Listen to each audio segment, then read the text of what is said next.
What's going on, people? Jeff Brown coming to you live and direct from Harker Heights, Texas with Jeff's Wild Water Boxing. Now, I know it's been a whole minute since I've been on, but I'm just glad to be back on here. Been dealing with a whole lot lately.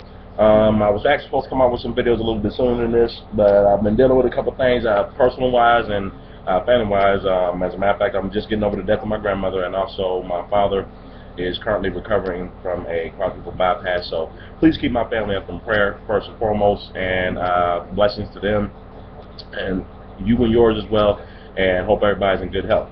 I just want to put that on a personal note. Now, the reason for my abrupt showing here is the fact that, you know, I've been kind of laying back for a while, figuring, well, how was I going to come out with a new video, and what was I exactly going to say on this new video. So I'm just going to basically just let it flow like I normally do. Basically, what intrigued me to just pop up on here today is I'm looking on here to some of these preview shows for the upcoming fight tomorrow night for Guerrero and Mayweather. And it's just become apparent to me that, you know, I want to encourage to the YouTube boxing community to really take up arms, I guess you could say, and continue to show these promoters in boxing and these networks that, you know, we're not going to keep on being charged $70 and $80. I mean, I'm not sure for how much it is out there where you guys are, but here in Texas, as I'm looking at this, I have Dish Network.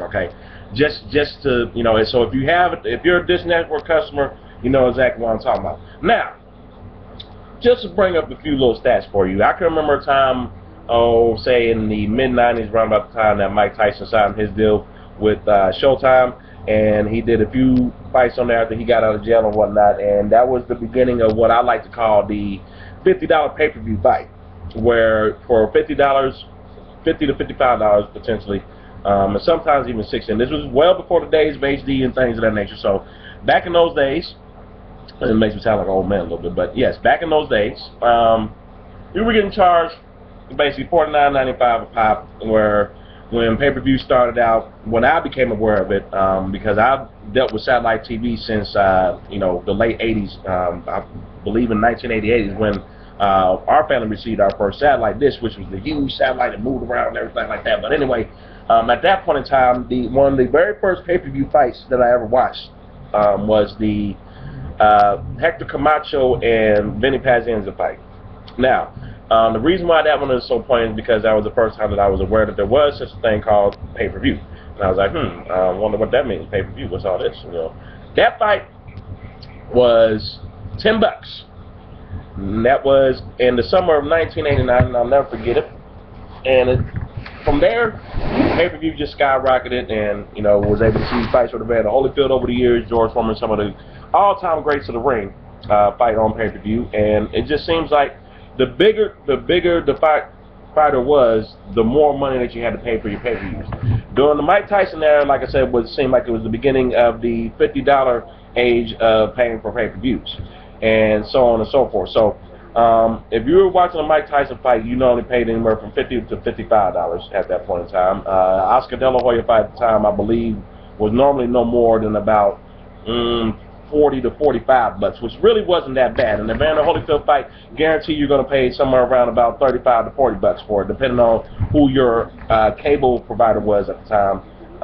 That's how you were able to determine all that. But basically, in a nutshell, we have now gotten to age of ridiculousness when it comes to paying for pay-per-view fights, and it just seems to me that, you know, we the fans and us here in the YTBC need to get more involved and encourage more people to stream their boxing. That is a practice that I have recently gotten into, because as a matter of fact, what prompted me to stick with streaming fights is the fact that I believe it was the Mayweather versus Cotto fight, or maybe even a couple fights before that. I'm not really sure exactly, but I've now streamed the last 4 or 5 major pay-per-views on this thing, and I'll take that back. It was a Marquez fight that I just felt like we were being way overcharged for. It doesn't make sense to me that you would charge me, you know, and I'm not gonna lie, I'm spoiled.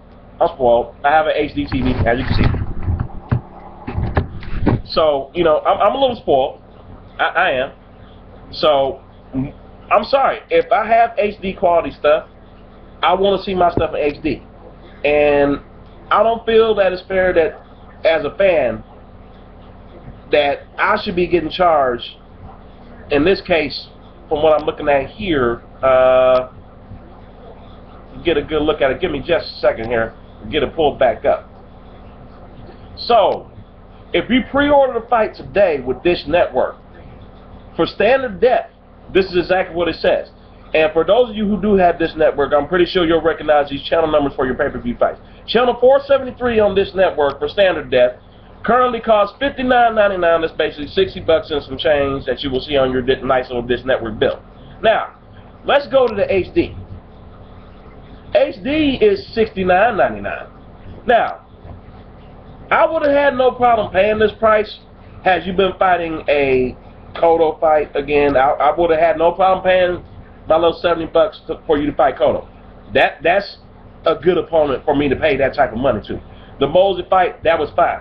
But when you know, maybe in a potential Canelo fight, or, you know, whoever, just a bigger name fighter that's actually doing something that's actually worth a damn right about now. Because I'm sorry, don't get me wrong, got much respect for Robert Guerrero, decent fighter, but as far as the power to sell yourself, you're gonna need a little bit more than, you know, your wife having cancer, which was a terrible thing. I just want to say that because I lost my mother to cancer, and I'm all for that. But I'm sorry, you want me to pay $70 to watch Floyd Mayweather fight Robert Guerrero? You're gonna have to come a little bit better than this and with a little bit better opponent.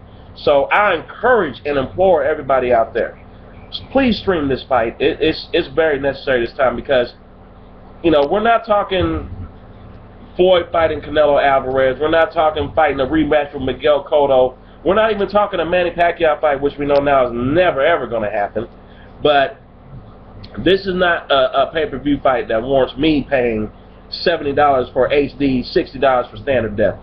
And, you know, like I said, I just encourage everybody to continue to stream your fights.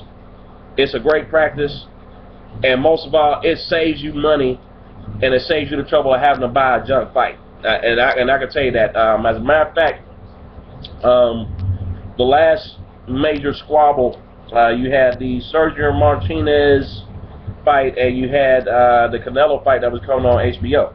Now, I streamed the Martinez fight and was flipping back and forth between that, which was on my PlayStation 3 at the time, and I want to give big shouts out to Sony. They make a wonderful product. Xbox 360 ain't got nothing on this. And for those of you that don't know, if you're a Sony head and you have never put your hands on an Xbox 360 because you just despise it for whatever reason, I just want to say, Microsoft, you need to step your game up. When you come out with your new Xbox 180 or whatever the hell it is that you're getting ready to come out with, put a browser on there. It's a wonderful thing, and you can actually see some shit. You can actually see some shit. I just want to make everybody aware of that. PS3 has a browser. Your Xbox 360 does not. So I encourage you, when the PS4 does come out, go ahead and go get you one, ladies and gentlemen.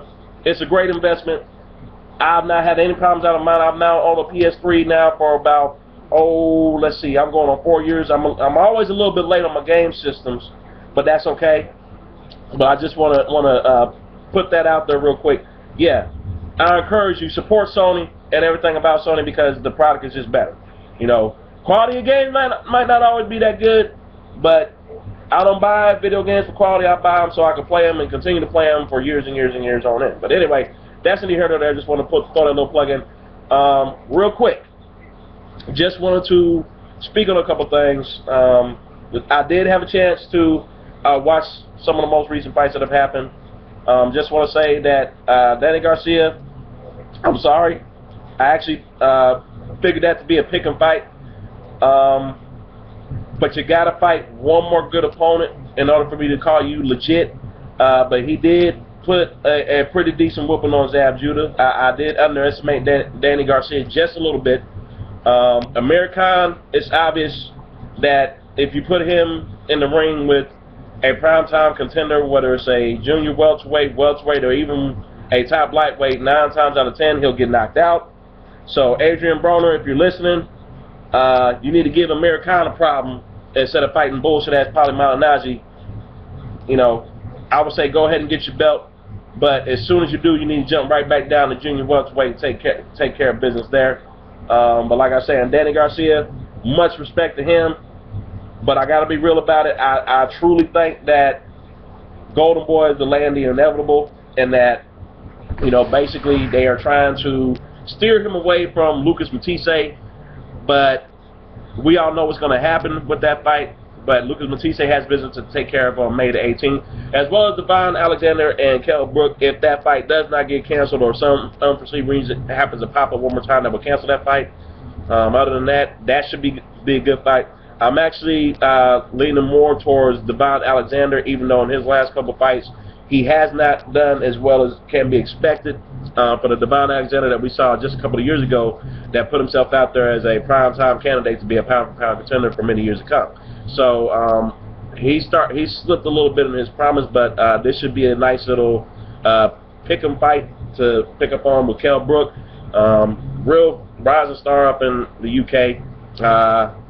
That should be a good fight. We got Froch and Kessler 2 coming up. I'm actually very excited about that one. I normally don't get too excited about European fighters, but got much respect for Carl Froch and Mikel Kessler, because they, to me, are probably one of the more predominant European fighters out there besides the Klitschko's right now that are doing the damn thing and fighting legit contenders and prove themselves worthy of fighting on both sides of the shore, American as well as European. So that should be a very good fight. I'm looking for Carl Froch to actually take that one. Hopefully he will.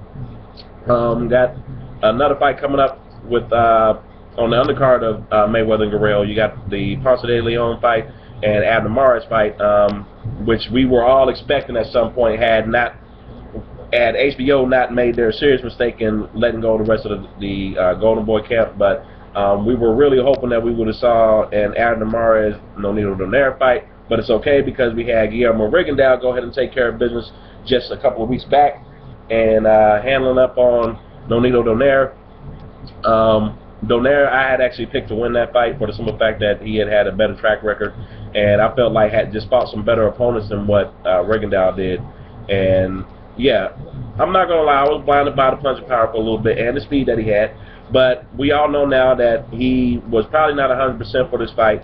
So Rigondeaux, enjoy that belt for a whole minute, because, you know, hopefully you'll be able to get some couple of title defenses in before Nonito decides to call for his rematch. Hopefully he did put a rematch clause in that contract. Not sure about that, but normally in situations like this where the fighter knows he wasn't 100% and is having to come off shoulder surgery and things of that nature, in the aftermath lets you know right there that he was not at full capacity to fight this fight. So, in a nutshell, what I'm saying is Rigondeaux, enjoy that title belt. Nonito shall be coming back for it real soon. Much love and respect to you.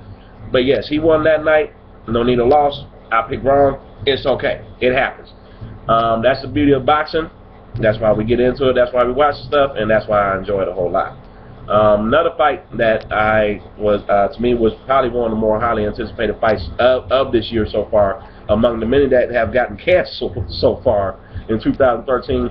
Canelo Alvarez and Austin Trout really did turn out to be a fight that I expected Trout to actually just pure outbox Canelo Alvarez, and was pleasantly surprised to find out that Canelo is more of a intelligent fighter than I thought he was, because he was able to make adjustments, and not only that, put everything he had into just his one performance. He was more focused than I've ever seen him before. And to be honest, you know, I would have to really change my opinion on him, as far as, if, you know, he seems to me like a definite legitimate contender.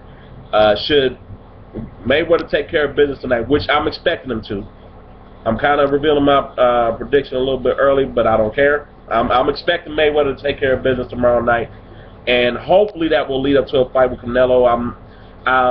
To be honest, I'm just gonna say it like this.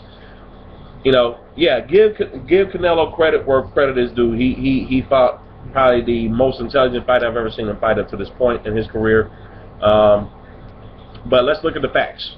Canelo came in for that fight weighing in at 172 pounds walk-around weight after the weigh-in, and by the time fight time came around. So if I'm Floyd right about now, I'm trying to delay that fight just a little bit. And a lot of you are going to think I'm crazy for saying that, because that's a fight that everybody wants to see. But I'm just going to make the bold prediction that this fight between Canelo Alvarez and Mayweather does not happen this year. It's my opinion, and I'll put myself out there right about now when I say this, but it's I'm of the opinion that Floyd just signed this big-time deal for one reason and one reason only, and that was to make the money. He's Floyd Money Mayweather. That's what he does. Money team, got that whole thing on. It's all good. But the whole thing about it is this. Let's be real about it for a second. You have to look at the facts here and realize that, you know, yes, he's getting on up there in age, and a fight with Canelo Alvarez right now will probably not be a good idea for the simple fact that he'd be putting too much of a risk on himself. And knowing Floyd and his track record here recently, he hasn't been too willing to take on many of the top contenders that are between the welterweight and junior welterweight, which is where so many of us want to see him get most of his fights. But at the same time, you know, like I said, I see a fight between him and Canelo happening probably, if not in 2014, sometime in 2015, if Floyd is still deciding to fight by that time. He's signed a 6-fight deal. I'll give him maybe 3, maybe 4 fights, depending on how this thing goes with this Guerrero fight tomorrow night. Basically, I would say it like this. If he takes care of business, Canelo can push for a fight, but they have a little bit more leverage now that they're on Showtime, so Golden Boy might be able to pull that off. But in the meantime, you know, both of them still have business to take care of. It should be a great fight whenever it comes off, but it's almost a wait-and-see approach. So I'm going to go ahead and cut this short and go ahead and make my prediction now. Like I said, you already heard me mention and reveal that I pretty much picked Floyd for this fight. And I'm pretty sure a lot of you are expecting it to go the distance, but I would gather to say, for as calm as I've been seeing Floyd, especially in this last press conference that they just showed in the last couple of days, I think Floyd's going to go for a knockout, people. I'm going to go ahead and go out on a limb and say technical knockout, round 10, maybe 11 at the latest. But yeah, that's my prediction right there, so I'm going to stick with that. We'll see what happens, and hopefully I'll come out with another video here as soon as I put my mind to it again to do it and get motivated to do it. So hope y'all enjoyed it, and just stay tuned for the next video. I'll keep on coming out with some videos as soon as I can. Peace.